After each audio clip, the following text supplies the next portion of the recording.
সবগুলোই কিন্তু বাঁধবে না, এইটাই বাঁধিছে। সুন্দর না?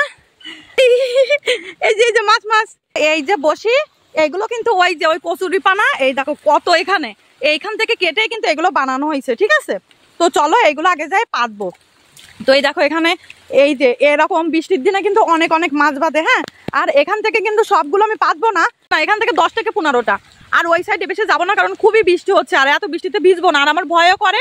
আমার মাকে তার জন্য সাথে নিয়ে আইছি। ঠিক আছে, এই যে বসিগুলো পাতা হচ্ছে, আর এখান থেকে 2 ঘন্টা পর এই বসিগুলো তোলা হবে। এখানে কিন্তু অনেক মাছ আছে, ওই তো ওই জায়গা। হ্যাঁ, ওই যে আসলে পরে অনেক বৃষ্টি ছিল, এই জন্য ভিডিওতে ভয়েস দিতে পারি না, আর ভিডিও কন্টিনিউ করতেও পারি না। ওখান থেকে আমরা প্রায় 15টার মতো বসে হচ্ছে পাতিছিলাম, সেইটার ভিডিও নেওয়া হয় নাই। ঠিক আছে, আসলে আমার তো আর আইফোন না, আমার ফোন ভিজে গেলে সবই যাবে, প্রচুর বৃষ্টি হচ্ছিল। এই তো পাতা হয়ে গেছে, এখন হচ্ছে চলে যাচ্ছি। আসবো হচ্ছে 2.5 ঘন্টা পরে, মানে 12টার সময় দিয়ে গেলাম, আর আসবো হচ্ছে 3টে বা 2:30। ঠিক আছে, মানে স্নান করার আগে আসবো, কারণ এইখানে আসতে গেলে তো একদমই ভিজে যেতে হবে। তো চলো দেখি আসলে মাছ পাই কি না পাই, সবই তোমাদের সঙ্গে শেয়ার করব। হ্যাঁ, তো ভিডিওটা দেখতে থাকো। তো এই যে চলে আসলাম, এই যে কি জল, প্রায় 2.5 ঘন্টা পর চলে আসলাম। মাছগুলো দেখি একটা বাঁধিছে কিনা, সেইগুলো এই যে এত পরিমাণে জল। এই যে ওই যে হাঁসগুলো দেখে এখনো আছে। পড়ে গেলাম এখানে। ও মা, এখানে একটা চলে আইছে কেন? বাঁধিছে। এই যে কি মাছ, দেখো আমার হাতে একটা পোকা। হ্যাঁ, কি মাছ? এটাকে খোলসা মাছ বলে। এর কিন্তু অনেক টেস্ট, এই মাছের অনেক টেস্ট। এইটা এইখানে চলে আসলো কিভাবে? এটা ওই সাইডে ছিল। এইটা বাঁধিছে নাকি? এই যে এইটা কিছু কিন্তু বাঁধিনি। আর এই যে এই সব ঢাপ, এইগুলোকে কিন্তু আমরা ঢাপ বলি। এই ঢাপগুলোকে কেটে তারপর দেখি এইটাই, সবগুলোই কিন্তু বাঁধবে না, এইটাই বাঁধিছে। এই যে দেখুন কি সুন্দর, এই যে সুন্দর না? আসলে বৃষ্টির দিনে কিন্তু আমরা ছোটবেলায় এই করতাম।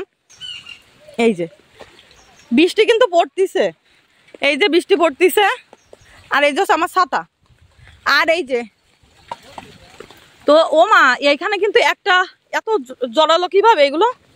ইস, দেখি মাছ, এই যে মাছ মাছ, এই মাছটারে কি অবস্থা দেখুন। এই জড়ায় একটা কয়টা হয়েছে, এই যে এই যে দেখি এইটাই বাঁধিছে কিনা। এই যে একটা, এটা মরে গেছে।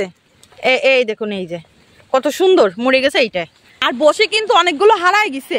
এই দেখুন দেখুন, এইটা মানে মাছ বাঁধিছে, এই জন্য টানি নিয়ে যাচ্ছে। এই তো এই যে আর নেই, আর 3টে আমি খুঁজে পাচ্ছি না আসলে, আর প্রচুর বৃষ্টি শুরু হয়েছে। এই যে আমার মাছ, তো এইগুলো হচ্ছে আমার মাছ। আর এই দেখো এইটা বলো তো কি হয়েছে, এইটা যখন ওই বসে খাইছে তখন প্রচুর পরিমাণে পালানোর জন্য শর্টপট করেছে, এই জন্য ওর গায়ে যে আঁশকালিগুলো ছিল ওইগুলো হচ্ছে সব উঠে গেছে। ঠিক আছে, এই জন্য ওরকম দেখা যাচ্ছে। তো এইগুলো কিন্তু একদম দেশি কই, এই দেখো একদম বোঝা যাচ্ছে দেশি কই। দাঁড়াও আমি তোমাদের সুন্দর করে দেখাচ্ছি। এইটা দেখো তো, একদম কত সুন্দর, একদম দেশি লাল টুকটুক করতেছে ওর গালচিগুলা। আর আসলে নিজে মাছ বাঁধাতে পারলে যে কত মজা লাগে। আর এই একটা ছোট ছোট এইগুলো না, অনেকগুলো যদি একসাথে 100টা বসি পাতা যায় সেক্ষেত্রে অনেকগুলো মাছ হয়, কিন্তু আমি কীভাবে অতগুলো বসি পাতবো বলো তো?